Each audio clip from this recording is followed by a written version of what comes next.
Hi everyone, welcome to round 25 of the London 1899 tournament, which was won by Emanuel Lasker. Here we have a rematch with him and Showalter. You saw them playing earlier in this tournament. And this time, Lasker is white. So my question to you, pause your video, think about how you would play this position for white, and then unpause it and we'll talk about what Lasker did. Alright, so this is a tough position. If you only spent like 30 seconds on it, maybe spend a little more time. But white is clearly better. I mean, the knight on d6 is great. White has the g file, and black's bishop's pretty bad. We have ideas of rook g7 and stuff like that. White has many ways to achieve an advantage here.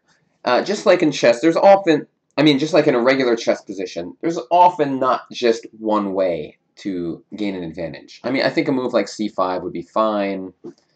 Most moves are fine here. What I like, though, was Lasker's thought process. His thought process, this bishop on g8, really isn't very good.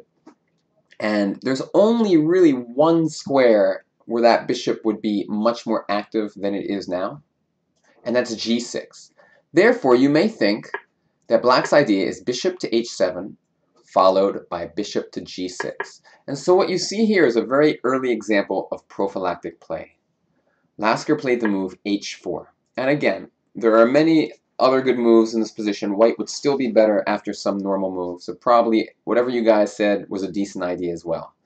But the whole point now, if bishop h7, h5, and suddenly this bishop doesn't have any good squares to block the rook in, like they would in some other lines.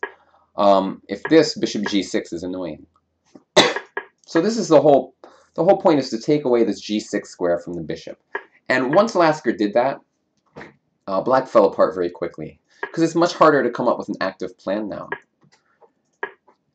He played a5. If pawn takes rook a1, takes. If rook takes, well, that's what he did. If pawn takes rook a1 again, and followed by rook a7.